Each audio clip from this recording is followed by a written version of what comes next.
Bienvenido al curso de Seguridad y Salud. Hoy hablaremos sobre lo que es los ART y AST.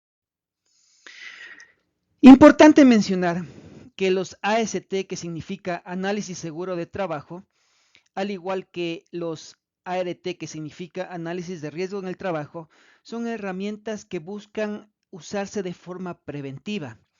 Estas herramientas o el objetivo principal es que a través de una revisión de las actividades de la tarea podamos identificar qué riesgos podemos tener en las fuentes de peligro. Recordemos rápidamente esos conceptos. Peligro, fuente con potencial de daño. Donde yo voy a desarrollar mi trabajo, yo voy a encontrarme con fuentes de peligro. Y riesgo es la probabilidad por la consecuencia, en este caso la frecuencia, cuántas veces voy a estar haciendo esa actividad y qué es lo que podría pasarme, ¿sí? Entonces, riesgo de aplastamiento, riesgo de caída. De acuerdo a eso, en las actividades que vamos a desarrollar a través de unos formularios, vamos a poder hacer una identificación previa de esa actividad, de esa tarea, que va a tener algunas herramientas que las vamos a topar y que me van a permitir a mí prever antes de que suceda. Cuando tengo actividades, y es importante mencionar, críticas o de alto riesgo, o sea, que pueden generar una afectación muy importante, una lesión considerable, incluso pueden ser fatales, se tiene que aplicar lo que son los permisos de trabajo.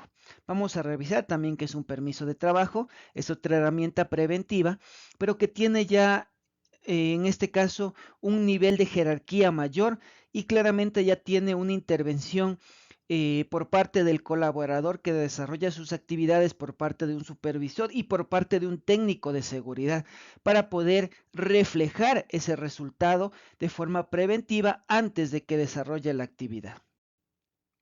Empecemos. ¿Qué es el ACT?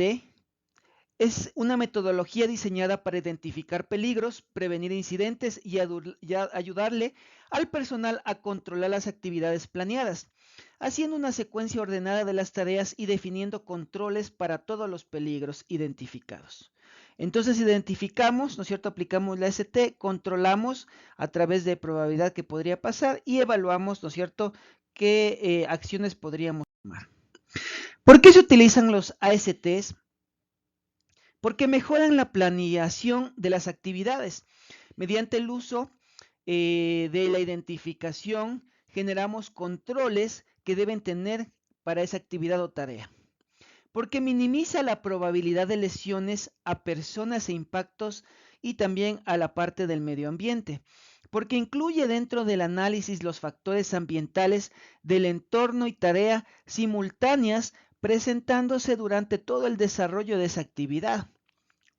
Se asegura que todos los controles han sido aplicados adecuadamente, todas las disposiciones, todos los procedimientos que se tengan, se estén cumpliendo, ¿no es cierto? Porque muchas veces tenemos procedimientos, tenemos instructivos, tenemos indicaciones, pero cuando comienzan a ejecutarse las actividades, a veces por esas situaciones como apremio de tiempo, como descuidos, como actividades monótonas, ocasionan que se pierda la aplicabilidad de todas las indicaciones a través de los ASTs.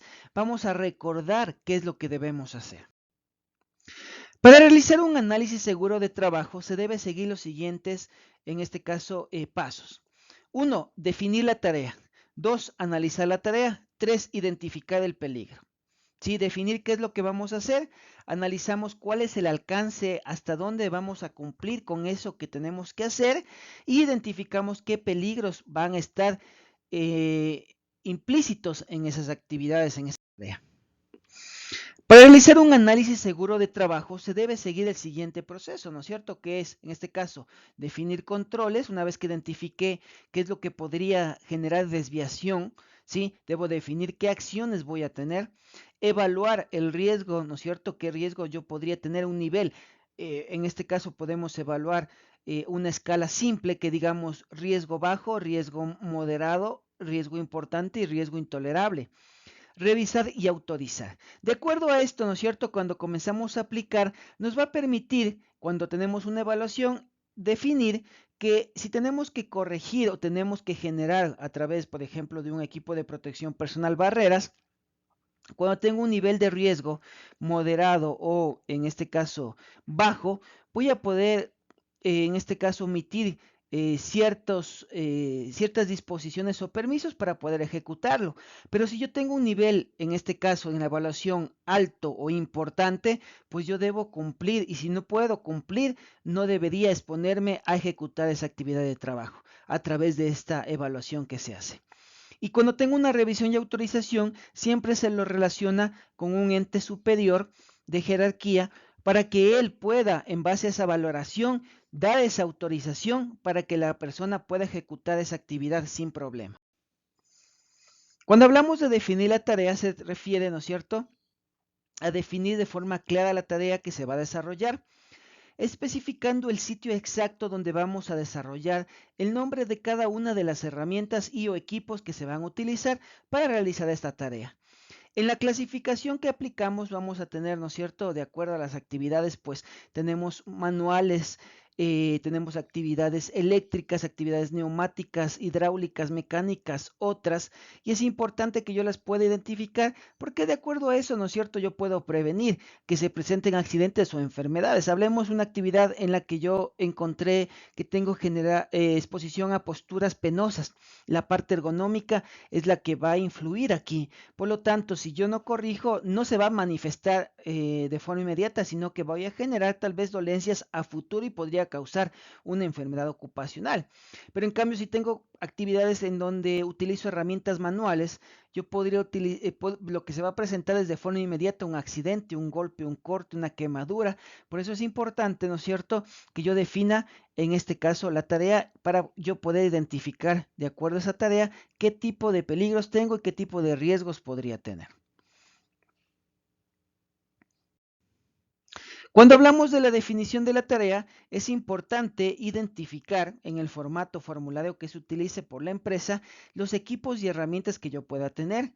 Voy a identificar, ¿no es cierto?, si yo tengo, por ejemplo, herramientas manuales, eléctricas, neumáticas, porque esto cuando identifique la parte de los riesgos, ustedes van a ver más adelante, en el caso de la parte eléctrica, me va a pedir revisar el estado de conexión, la parte de los cables, ciertas condiciones en este caso, propias del equipo que voy a utilizar para evitar generar, ¿no es cierto?, una exposición innecesaria a riesgo. Cuando hablamos de analizar de la tarea, vamos a tener que, en este caso, ser muy detallado, evitar ser muy detallado, ser en este caso preciso para definir qué es lo que nosotros vamos a tener que hacer. Sí, hay que hacer un listado con los pasos extraídos para poder definir, ¿no es cierto?, qué es lo que debemos hacer. Incluir máximo unos 8 pasos, en este caso por formato. Si hay más pasos, utilizar otro formato adicional.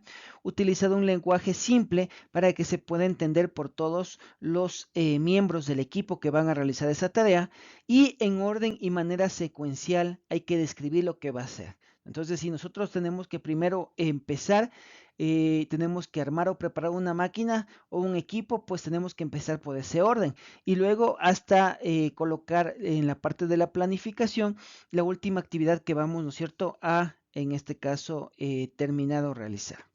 Sí, importante recordar tener solamente instrucciones por paso, ordenar de forma secuencial, usar palabras adecuadas que sean, en este caso, preciso, pero no evitar ser muy detallado. ¿Qué me refiero a ser muy detallado?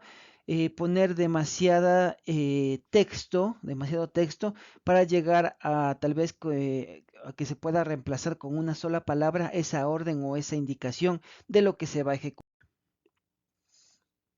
Cuando analizamos la tarea, ¿no es cierto?, vamos a colocar, de acuerdo al formato, cuáles son los pasos que vamos a seguir, los peligros que yo pueda tener en esa tarea.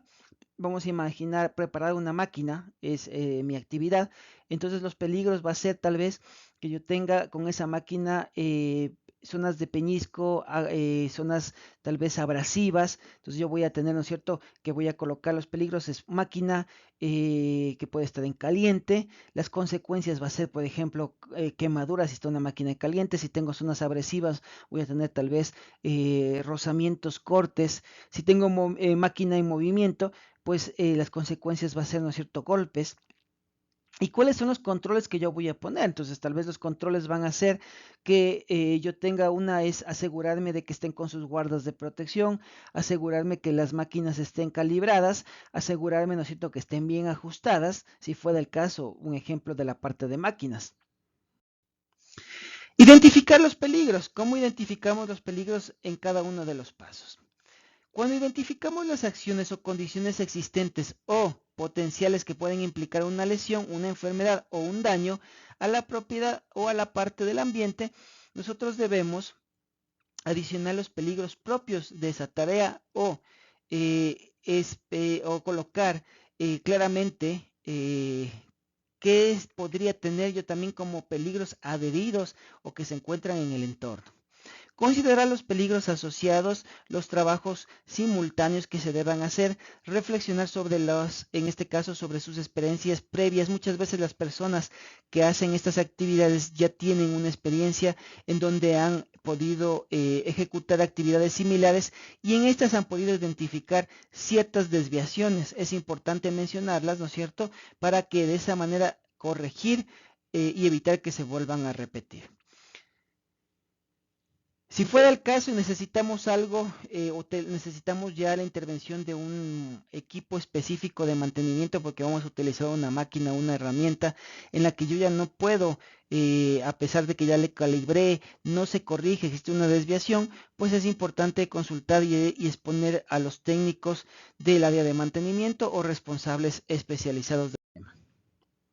Cuando hacemos la identificación de peligros en nuestro formato, nosotros podemos poner también cierta información de estas actividades para que sea de fácil identificación, ¿no es cierto? Y también ciertos controles que yo necesito que pueden ser para básicamente realizar esa tarea, como el uso de equipos de protección personal que necesite y de esa manera a través de un checklist o lista de verificación, unos casilleros, yo puedo, ¿no es cierto?, ir tachando e ir marcando lo que ya se ejecutó.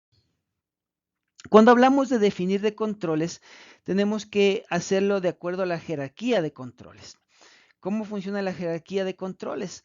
¿No es cierto? Nosotros tenemos que primero buscar eliminar, en este caso, esa desviación. Luego, si no podemos, pues reemplazar algún tipo de componente o parte de la máquina, herramienta del proceso que estamos haciendo. Si no podemos, ¿no es cierto?, tenemos que tratar de buscar rediseñar para que en ese proceso, si hacía una actividad de una manera en la que no puedo reemplazar sus componentes, yo a través de otro proceso, otra intervención, pueda disminuir ese tiempo de exposición o de contacto con ese factor agresor. Tengo que tener controles administrativos que se refieren, ¿no es cierto?, a controles tal vez de tiempos de exposición, que pueda yo reducir los tiempos, si es que tengo un área en la que, vamos a imaginar, se presenta mucho ruido y no puedo corregir ya en la parte de eliminar o disminuir el ruido, pues tengo que también generar tiempos de dosificación para disminuir esa exposición a esa persona, si fuera el caso. En controles administrativos me va a ayudar. Y por último, el uso de los equipos de protección personal que van a ser en este caso una barrera. Yo no elimino en este caso los riesgos existentes y lo único que hago es básicamente generar una barrera, un escudo para que las personas al realizar sus actividades, estas generen una protección, ¿sí? Básicamente, si ustedes ven, de acuerdo a lo mencionado, hasta el equipo de protección personal, tenemos que nos acercamos más al equipo de protección personal, son menos efectivos los controles, pero si vamos hacia la parte desde la eliminación en la fuente, van a ser más efectivos. ¿Sí? Es importante que cuando defina los controles, yo voy a elaborar recomendaciones sobre las diferencias y diferentes, ¿no es cierto?, maneras que yo puedo eliminar, aislar o controlar esos peligros existentes asociados a cada uno de los pasos de trabajo. Las recomendaciones deberán desarrollarse en el sitio de trabajo, en lo posible comenzando por el primer peligro que tenemos y deben ser específicas, ¿no? Debo decir qué voy a hacer para comenzar a controlar. Recuerden, entonces yo comienzo y digo, tenía contacto con material caliente y tenía, ¿no es cierto?, una identificación de un riesgo de una quemadura, pues yo puedo controlar, ¿no es cierto?, y voy a poner al lado, pues, uso de guantes térmicos para generar ese control. Entonces, de esa manera yo voy aplicando, ¿no es cierto?, la matriz del AST. Quinta, evaluar el riesgo. Una vez que los riesgos hayan sido identificados, el siguiente paso es evaluar el riesgo asociado a cada uno de los peligros existentes.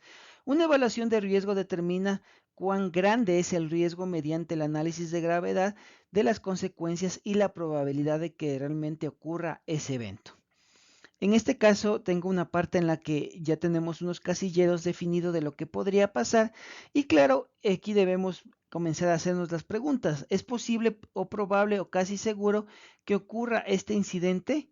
¿No es cierto? Y ponemos sí, deténgase y no proceda. No, continúe con la tarea y con precaución.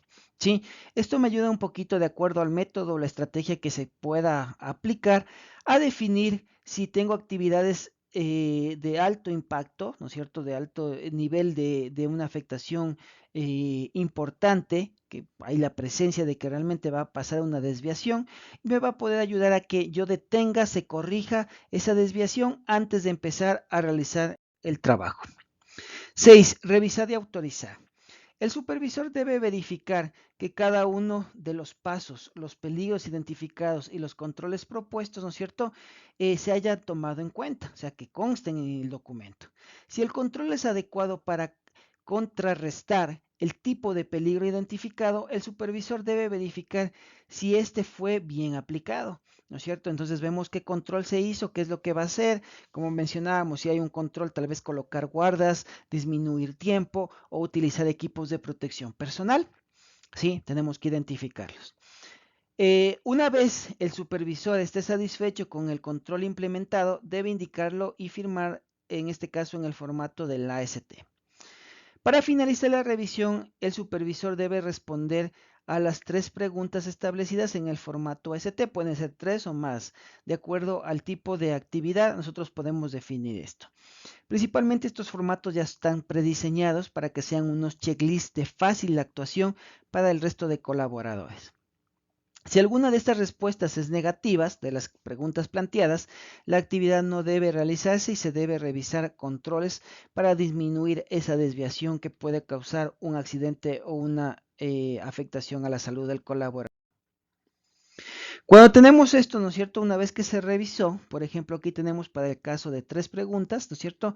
¿Está seguro? La primera pregunta, que el plan de trabajo es apropiado para el riesgo. ¿Está seguro que las personas tienen competencias para completar la tarea? ¿Está seguro que el equipo de trabajo tiene los permisos, ¿no es cierto?, requeridos? Conoce, tiene la capacitación, el conocimiento. De acuerdo a eso, ¿no es cierto?, ponemos aquí quién es el responsable y la firma de la revisión de este AT. Los roles y responsabilidades más comunes que se utilizan. Ejemplo, supervisor o la persona jefe de grupo que estaba definida, sí, el colaborador, básicamente definido como encargado de controlar o revisar, debe revisar, validar y aprobar el documento, los controles y su aplicación. Realizar visitas periódicas a los sitios de ejecución para verificar el cumplimiento de los controles establecidos. Detener las actividades cuando los controles no sean lo suficientes para la tarea. Participar con el ejecutante del trabajo en la elaboración del AST. Cuando se requiera controles adicionales, debe revisar, validar y aprobar el documento. Brindar orientación cuando se requiera. Los miembros del equipo que forman parte, ¿no es cierto?, que firmaron el AST, en cambio, identifican las tareas que requieren el AST, participan en el desarrollo del AST. Si el supervisor o el responsable, ¿no es cierto?, en este AST no ha revisado, validado y aprobado el documento y la aplicación de los controles, no deben iniciar la tarea. Sí. Identificar los peligros en el lugar de trabajo y gestionar sus riesgos. Detenga la tarea si las condiciones iniciales del AST cambian. Si nosotros hicimos algo definido, una planificación, recuerden un orden, primero, 2, 3, 4, ¿no es cierto?, que se definió.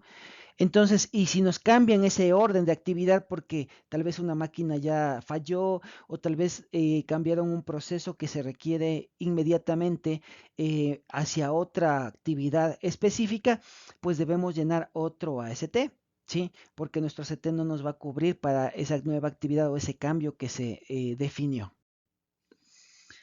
Ok, ahora veamos qué es un ART. Las diferencias las podemos sacar al final como unas conclusiones. Es un procedimiento documentado que consiste en identificar los peligros y evaluar los riesgos potenciales antes y durante la ejecución de un trabajo, con el fin de establecer medidas para prevenir, controlar y o minimizar y así evitar la ocurrencia de incidentes, accidentes, enfermedades ocupacionales y o daños al ambiente, instalaciones o equipos e incluso la comunidad. ¿Sí? Entonces tiene la misma función que la AST, la función de buscar y prevenir antes de que se ejecute las actividades. ¿Cuáles son los pasos básicos para su elaboración? Seleccionar el trabajo que se va a analizar, dividir el trabajo en una frecuencia de partes, identificar los riesgos potenciales, determinar medidas preventivas para prevenir estos riesgos. Factores a considerar para elaborar un ADT. Frecuencia y gravedad de accidentes, trabajos en donde los accidentes ocurren frecuentemente o muy frecuentemente, pero que resultan en lesiones discapacitantes, potencial para lesiones o enfermedades graves, las consecuencias de un accidente, condiciones peligrosas o exposiciones a sustancias nocivas son potencialmente graves. Trabajos recientemente establecidos debido a la falta de experiencia en nuestros trabajos, los riesgos pueden que no sean evidentes y no se pueda ver, pero nosotros debemos anticiparnos. Trabajos modificados, se puede formar nuevos riesgos con cambios en los procedimientos de trabajo. Los riesgos potenciales deben ser identificados en cada paso, en función del trabajo observado, con pleno conocimiento de las causas de lesión y accidente. Para ayudar a identificar los riesgos potenciales, el analista o el responsable, ¿no es cierto?, de trabajo puede usar preguntas tales como: ¿presentan las herramientas, máquinas o equipos algún riesgo? ¿Puede un trabajador hacer un contacto nocivo con los objetos? ¿Puede el trabajador resbalar, tropezar o caer? ¿Puede el trabajador sufrir un estirón, levantar, empujar o alalar? ¿No es cierto? Este trabajador está expuesto a calor o frío extremo. El ruido es excesivo o las vibraciones son molestias, ¿no es cierto? ¿Existe algún peligro que caiga algún tipo de objeto? ¿Es la iluminación un problema? Si a veces tenemos iluminación muy poca o iluminación excesiva o zonas de deslumbramiento, o sea, tengo una zona con mucha y enseguida debo cruzar una zona que no tengo iluminación y genera, ¿no es cierto?, que yo sufra un deslumbramiento. ¿Puede las condiciones de tiempo afectar la seguridad? La radiación nociva es una posibilidad, ejemplo, con máquinas que generen o emitan radiaciones, ¿no? Es importante también diferenciar que hay radiación ionizante y no ionizante. Por lo general, con radiaciones no ionizantes, nosotros o hay áreas o equipos que se trabajan, pero cuando se habla de radiaciones ionizantes necesitan ya equipos, ciertas áreas o características y cursos específicos para realizar este tipo de actividades con radiaciones ionizantes. Se puede hacer contacto con sustancias nocivas. Hay gases, polvos, rocíos o vapores en el aire. Una vez que ya hemos, ¿no es cierto?, a través de las preguntas o las actividades que mencionamos y nos sirven como ejemplo de nuestra actividad, vamos nosotros a determinar las medidas preventivas. En esta etapa donde se determina la forma de eliminar, controlar o minimizar los riesgos identificados, tenemos como punto 1, eliminar el riesgo. ¿Sí? Seleccionamos un proceso diferente si es posible. Modifique un proceso existente si es posible. Sustituya con sustancias menos peligrosas si es posible. Mejore el ambiente, ventilación, iluminación, ruido, entre otros si es posible. Modifique o cambie el equipo o las herramientas. ¿Se acuerdan ustedes? En la parte de la ST, la jerarquía de control es la misma, ¿no? Eliminamos el riesgo, buscamos cómo reducir esto. ¿Cómo se determinan las medidas preventivas? ¿No es cierto? Nuevamente, controlar el riesgo. Vamos a otro nivel. Si el riesgo no se puede eliminar, se puede prevenir empleando dispositivos de seguridad, cierres, guardas de máquinas u otros para contener ese nivel de riesgo. 3. Revisar los procedimientos de trabajo. Se debe considerar modificar los pasos que son peligrosos, cambiar la secuencia o pasos o agregar pasos adicionales. Sí, esto es distribuir de otra forma para minimizar esa exposición. 4. Reducir la exposición como controles administrativos. Una forma de minimizar la exposición es reducir la cantidad de veces que se encuentra el riesgo, como por ejemplo modificar la maquinaria para que requiera menos mantenimiento. El uso de un equipo de protección personal adecuado para reducir la gravedad del accidente, o a su vez la reducción de tiempo que la persona o el trabajador realiza al ejecutar esa actividad. Aquí tenemos un ejemplo de un formulario de un ART. Si ustedes ven, tenemos nuestro encabezado, que en este caso da la actividad del trabajo que se va a realizar, el número de ART, las páginas, aquí se puede colocar la fecha, ¿no es cierto?, en la que estamos ejecutando. Es importante aquí mencionar también el nombre de los equipos, de las personas que van a participar, y la persona que realizó, la persona que aprobó, ¿sí? Entonces, tenemos aquí una secuencia inicial, que es la secuencia básica, donde vamos a arrancar y vamos a dejar todas las fases o las etapas que vamos a desarrollar, ¿no es cierto? El riesgo involucrado y las medidas preventivas de control. Entonces, en esta parte de la planificación tenemos, ¿no es cierto?, identificado qué es lo que puede haber. Entonces, en este caso va a ser un riesgo por caída, los riesgos involucrados va a ser, ¿no es cierto?, la actividad que va a realizar o cuáles van a ser esos causantes para que tengamos ese riesgo por caída, y las medidas preventivas, qué es lo que debemos hacer para reducir o controlar esas desviaciones. ¿Sí? Ahora, cuando nosotros ya utilizamos los ASTs o los ARTs, pero tenemos actividades que implican una lesión mayor o una afectación mayor, o son actividades que se los conoce como trabajos de alto riesgo, ¿sí? Como son trabajos en altura, trabajos en espacios confinados, trabajos en caliente, trabajos en excavaciones. Estos podrían ser los generales, los principales, ¿no?, que podríamos nosotros tener, pues se tiene que generar un permiso de trabajo. El permiso de trabajo ya no es algo que en este caso tal vez como un ART o un AST que va a controlar, ¿sí?, de una forma más, llamémoslo así, general, sino que en un permiso de trabajo ya tiene que haber en este caso un control específico, y tal vez aquí se involucran ya accesorios, equipos o herramientas que cuenten con certificaciones. ¿Qué quiere decir una certificación? Que básicamente tienen ya disposiciones, ¿no es cierto?, de que está en cierto nivel de característica, de parámetro, y de esa manera fue certificado, ¿sí? Entonces aquí tenemos el uso de tarjetas de seguridad y que tenemos procedimientos muy estrictos para cumplir estas actividades. En la parte del permiso de trabajo es una autorización escrita que otorga la unidad, el jefe de seguridad, el técnico de seguridad, que custodia, ¿no es cierto?, en este caso, una instalación o el responsable de un proyecto. En este caso, al ejecutor, al que va a realizar la actividad, para que desarrolle de una forma segura. Muchas veces esto se aplica cuando viene una contratista y dice: vamos a hacer una actividad de mantenimiento de luminarias. Por lo tanto, ellos deben tener un permiso de trabajo. En ese permiso de trabajo, que ya vamos a ver sus componentes, voy a tener una verificación, ¿no es cierto?, de una fecha de apertura y una fecha de cierre.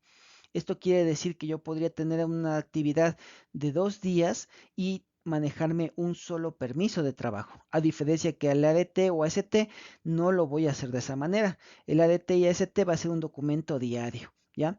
En este permiso de trabajo voy a tener controles y supervisiones, ¿no es cierto?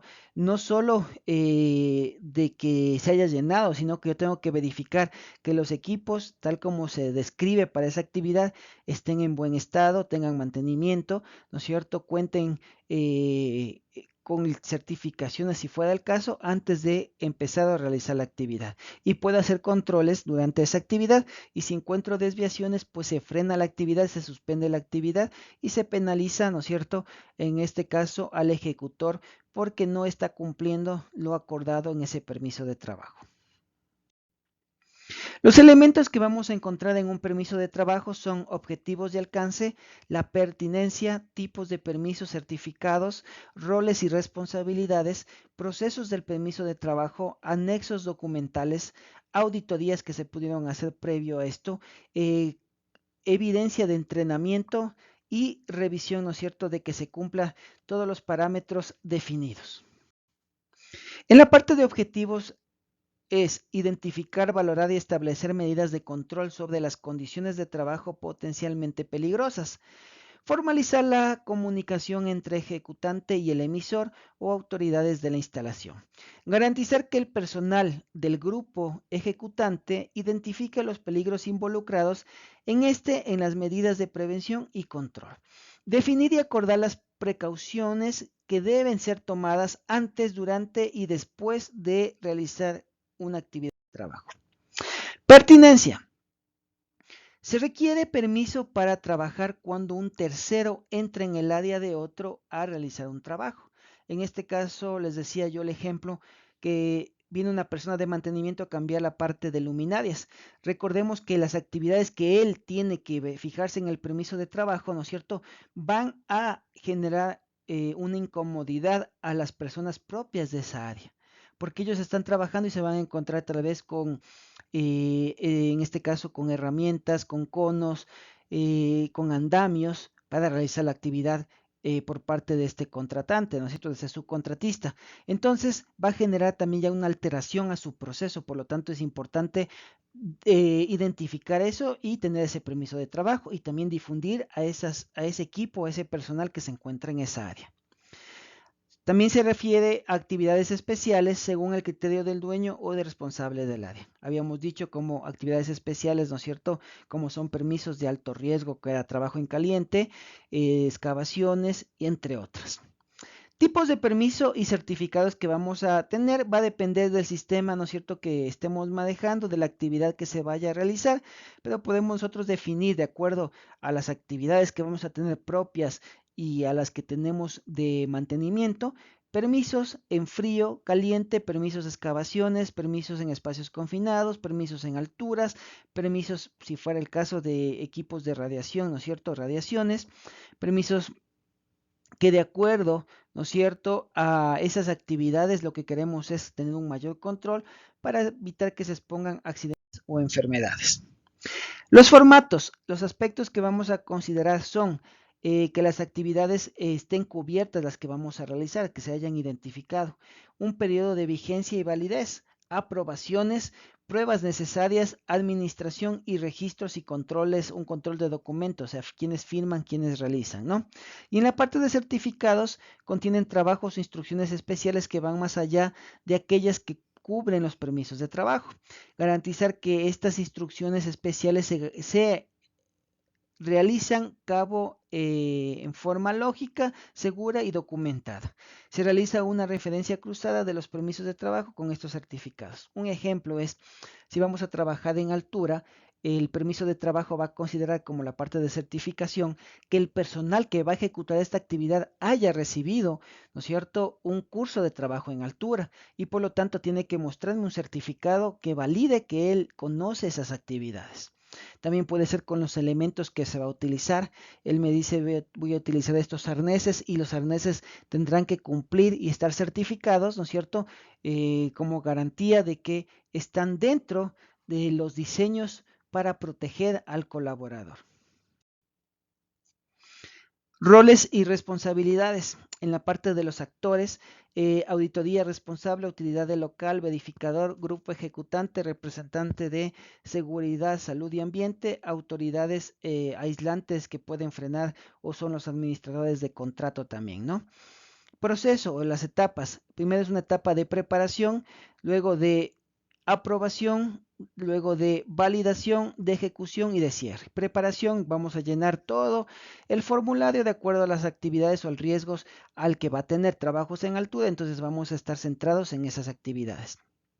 Luego tendrá una aprobación que va a ser revisada por el dueño que está en este caso de esa área, el contratante, subcontratista y el técnico de seguridad o jefe o responsable de seguridad. Luego en la parte de validación, cuando ya empiezan a prepararse, el técnico de seguridad va a verificar, ¿no es cierto?, que él dice que tiene todas las herramientas, que ha puesto en el documento que consta con personal calificado, que ha puesto que cuenta con las medidas de advertencias para aislar o delimitar la zona. Entonces, en la validación, el técnico va a verificar que cuente con todo lo mencionado. Luego de la validación ya es la etapa de ejecución. Ahí el técnico también va a verificar o también pueden hacer los actores, en este caso las autoridades, el que está subcontratando o el administrador del contrato, ¿sí? El servicio, para verificar que realmente se cumpla con esos procesos definidos, ¿sí? En la ejecución. Y al finalizar la parte de cierre, se anotan novedades, desviaciones que pudieron suceder para poder corregir a futuro o a su vez, ¿no es cierto?, señalar que no se tomó en cuenta.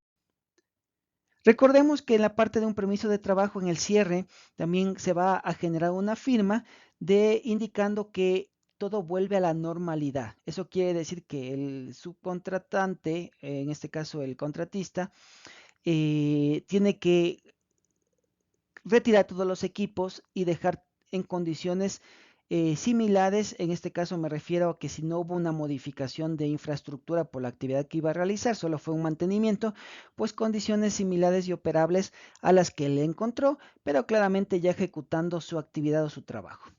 Les agradezco mucho su atención y no se olviden de utilizar estas herramientas preventivas.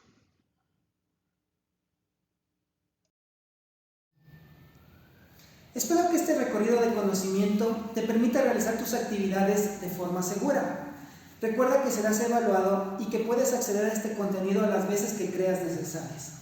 Si tienes dudas o comentarios, puedes comunicarte con el área de seguridad, salud y ambiente, a los contactos que se muestran en la pantalla.